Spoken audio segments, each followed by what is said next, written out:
इतनी सारी रामायण कैसे कि एक ऐसा भी वर्जन है जिसमें रावण और सीता को पिता पुत्री बताया गया।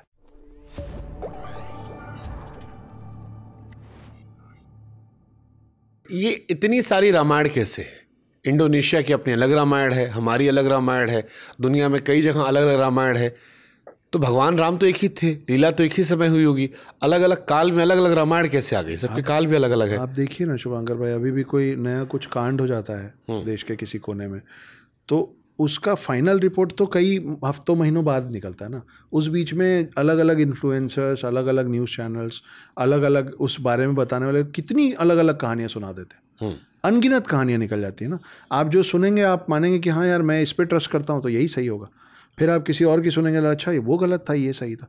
उस समय मतलब इन्फ्लुएंसर्स नहीं होते थे या सोशल मीडिया मतलब इंटरनेट नहीं होता था, लेकिन उस समय सबसे पहले हम लोग मौखिक तौर पे कहानी सुनाने वाले लोग रहे हैं ना। लेखन शैली तो बाद में आई है।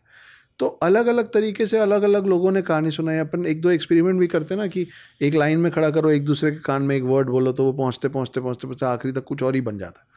तो उस तरीके से बनी अलग अलग चीज़ें। ओके। हनुमान जी के बारे में आपने कहा कि वो चिरंजीवियों में से, और हम तो जानते हैं कि जीवित भगवान है वो जी।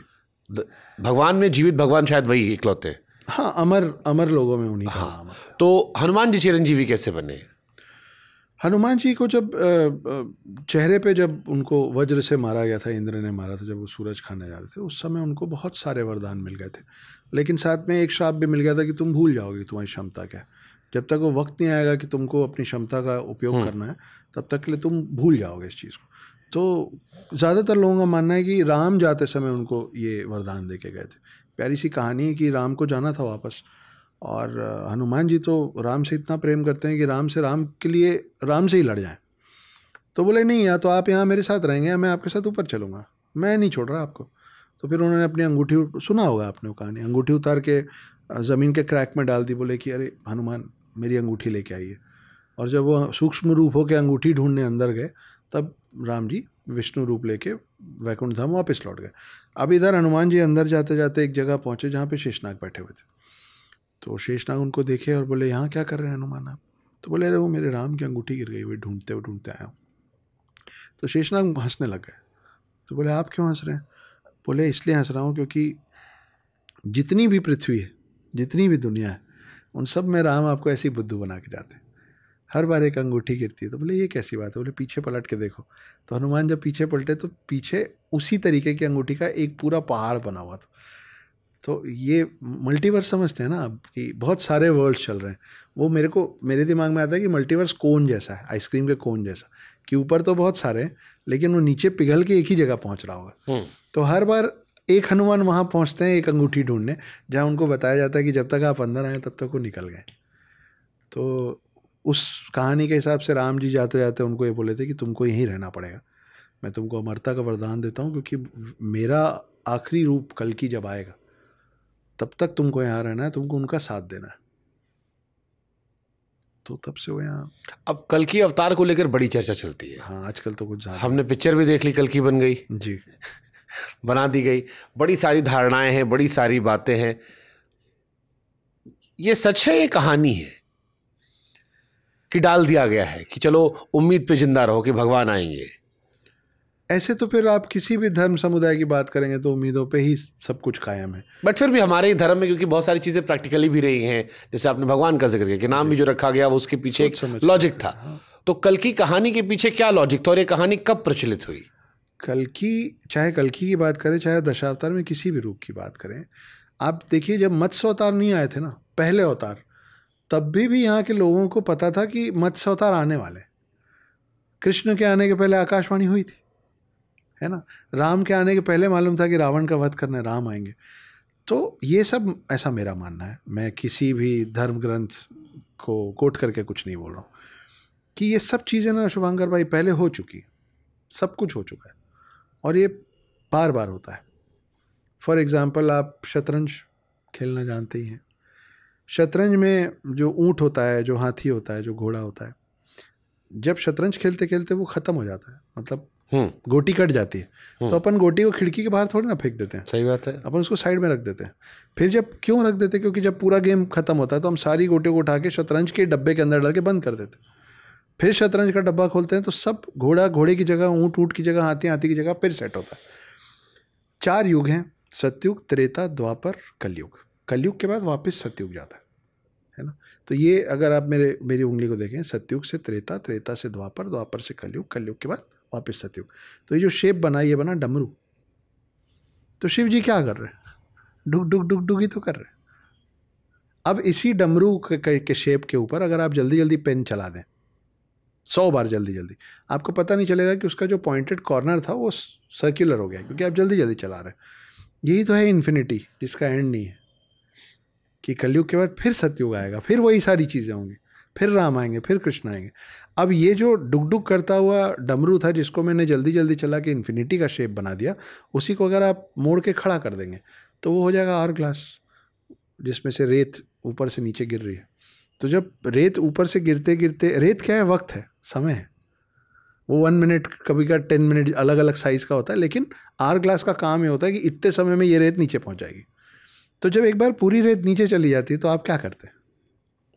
एग्जैक्टली, आप उसको पलट देते हैं, तो जो नीचे था वो ऊपर आ जाता है, और फिर वही। तो आप ये कह रहे हैं कि जैसे आज हम पॉडकास्ट कर रहे हैं जी, कभी किसी और सदी में हम फिर वैसे बैठेंगे। जी, मैं एग्जैक्टली यही कह रहा हूँ। हो सकता है कि अगले बार शुभांकर मिश्रा मैं होऊंगा, अक्षत गुप्ता आप होंगे, भगवान ना करे आपको झेलना पड़े जो मैं झेला हूँ, मगर यूं ही सबको अपना दुख ज़्यादा लगता है। हाँ, सच है, बिल्कुल सच है। इसलिए मैं बोल रहा हूँ, मैं चाहता नहीं हूँ कि जो मेरे को दुख ज़्यादा लग रहा है वो आपके ऊपर गिरे। तो सब चीज़ें वापस होंगी, फिर से राम आएंगे, फिर से कृष्ण आएंगे। तो उस समय के जो लोग जो पोथी पुराण बच गए होंगे पिछले 4 युग के, वो इस युग में बता देते हैं कि आगे ये होगा। जैसे अभी मैंने शेषनाग का जिक्र किया था, तो कलयुग के अंत में जब प्रलय आएगा, शिव जी का त्रिनेत्र खुलेगा, सब कुछ भस्म हो जाएगा, कुल मिला के प्रलय आएगा, तो उसमें चंद चीज़ें बच जाती हैं, जिसमें एक नाग बच जाता है। वो जो नाग जो शेष बच जाता है उसी को शेषनाग बोलते हैं, जिसपे विष्णु जी विराजमान है। बाकी सारे नाग मर जाएंगे, एक जो नाग बचेगा वो होगा शेषनाग। एक किस्सा आपने सुनाया था कि अभी गुजरात में एक नाग मिला था 15 फीट का। जी, 15 मीटर का, 15 मीटर का, 50 फीट का। हाँ। उसके अवशेष मिले थे। ये सच है। ये दुनिया का सबसे बड़ा नाग भारत में मिला। जी, उसका नाम दिया गया वासुकी इंडिकस। हमारे यहाँ के खोजकर्ताओं ने उसका नाम दिया वासुकी इंडिकस। तो मैं बोलता हूँ कि अगली बार अगर कोई आपको बोले ना, you come from land of snakes, तो बुरा मत मानिए, take pride in it. Of course I come from the land of snakes, जहाँ Vasuki indicus is the longest ever found remains of a snake. Vasuki कौन थे? King of snakes, king of snakes थे। कहाँ बैठते थे? शिव जी के गले में। तो मैंने यूं ही कह दिया था कि आप सोचिए कि 50 फुट के अगर वासुकी रहे होंगे, जो आज की डेट में सबसे बड़े हैं, तो 50 फुट की वासुकी का वजन भी उतना होता होगा। जहरीले और खतरनाक तो होंगे ही, पर कितने बड़े थे तो उनका वजन भी होगा। तो सोचिए उस कंधे का साइज क्या होता होगा जिसपे वो कुंडली मार के बैठ जाते होंगे, वो थे शिव।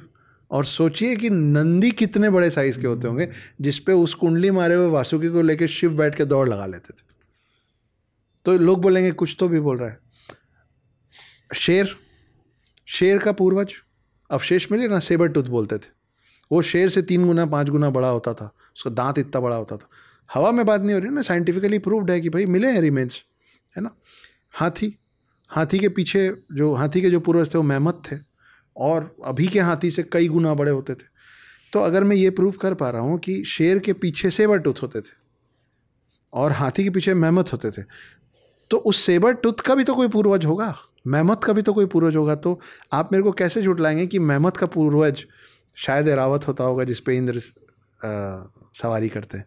आप मेरे को कैसे झुटलाएंगे कि सेबर टूथ का जो पूर्वज होता होगा उस पर मेरी दुर्गा बैठती होगी, वो सेबर टूथ से भी बड़ा होता होगा। तो उसके ऊपर अगर मेरी देवी बैठी है तो देवी का साइज क्या होता होगा। तो ये तो मतलब साइंटिफिकली आधी चीज़ें प्रूवन है, लेकिन सेबर टूथ एक दिन हवा से तो उतर के नहीं आया होगा ना। सेबर टूथ भी तो किसी का बच्चा होगा, मेहमत भी तो किसी का बच्चा होगा। Okay, great. रामायण की कौन सी कहानी है जो आपको लगता है सबसे कम पॉपुलर है बट बड़ा इंपॉर्टेंट चैप्टर है? महिलाओं की।